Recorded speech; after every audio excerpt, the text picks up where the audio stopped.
Om Shri Lakshmi Narasimhaya Namaha. Welcome to this special presentation of ICAS Chapter 1 Bengaluru, the Navamsha Sectors, Navamsha and the Navagraha stotra.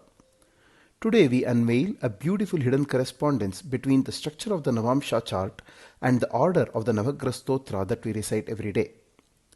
We offer this study in reverent remembrance of Dr. T.S. Vasan, the erstwhile Honorary National Vice President of ICAS and Chairman of the Bangalore chapter, teacher to generations of students and author of the classic work Navamsha, an essential tool for predictive astrology. He constantly reminded us of the dictum Grahanam Amshakam Bhalam, the strength of a planet is to be read from its Amsha. What better tribute than a new insight into the very chart he loved the most, the Navamsha.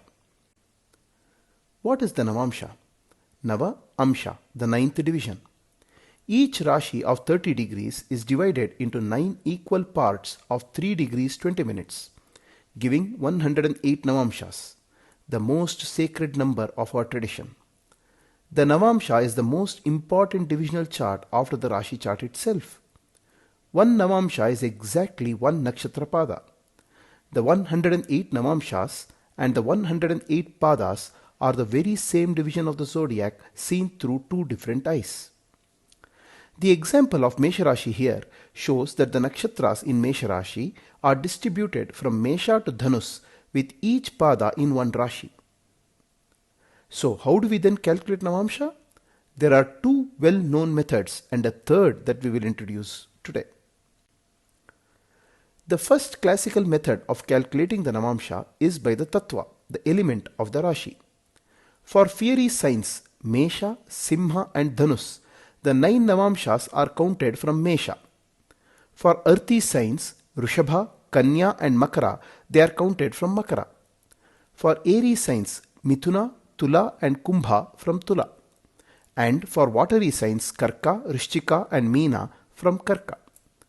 Observe carefully. The 4 starting points Mesha, Karka, Tula and Makara are the 4 Chararashis, the 4 cardinal pillars of the zodiac. The second method uses the Swabhava, the nature of the Rashi. For movable signs, the Navamshas begin from the sign itself. For fixed signs, from the 9th sign. For dual signs, from the 5th.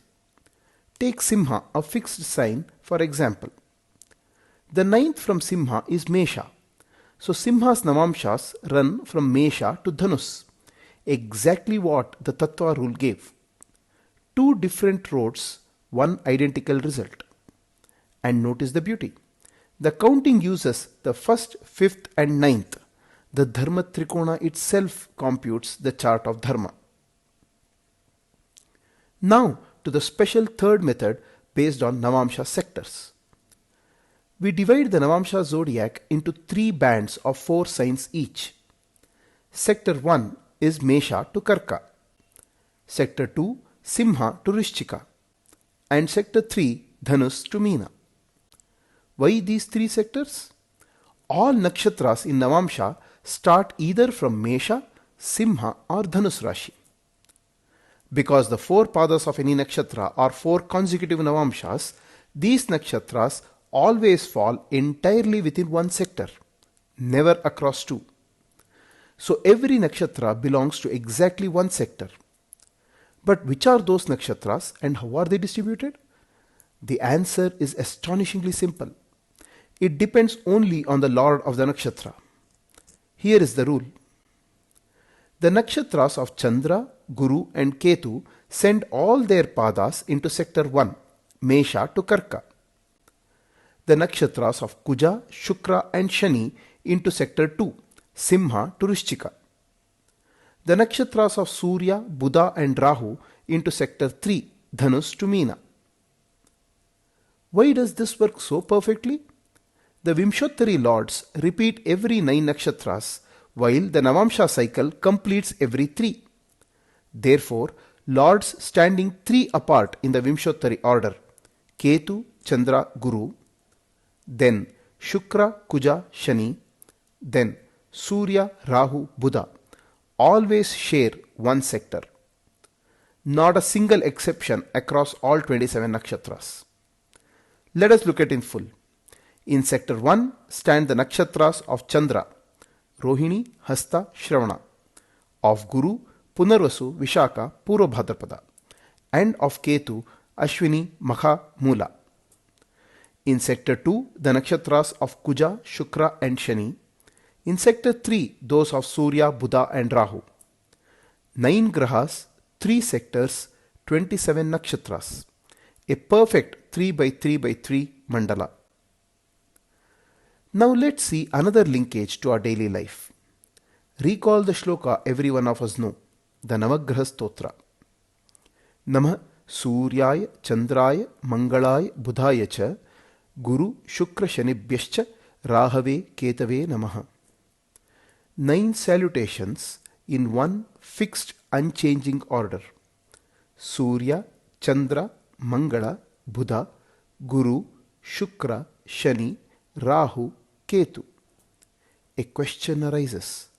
Does this ancient order also know our Navamsha sectors? Let us see. Let's be astounded how our rishis hid Jyotisha details in plain sight. Namah Suryaya, Chandraya, Mangalaya, Budhaya cha, Guru, Shukra Shanibhyascha, Rahave, Ketave Namaha. As we saw, Surya opens from sector 3, Chandra follows from sector 1, Mangala from sector 2, then again Buddha, sector 3, Guru, sector 1, Shukra, sector 2. Triplet by triplet, the salutation rotates through all 3 sectors.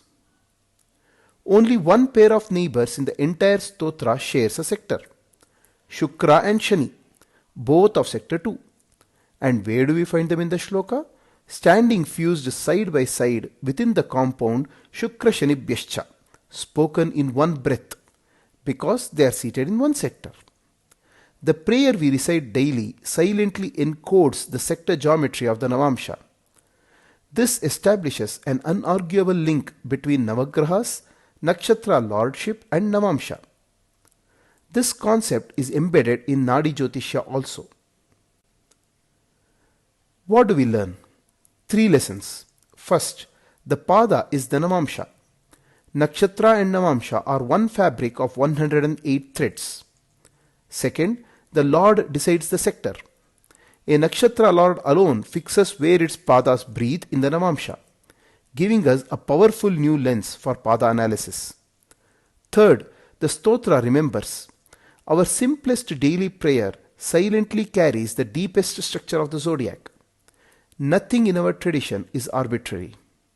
Everything is encoded, waiting for a devoted eye. We offer this insight at the feet of Dr. T.S. Vasan, who taught us to look at the Navamsha with such devotion. Om Shri Lakshmi Narasimhaya Namaha. Thank you.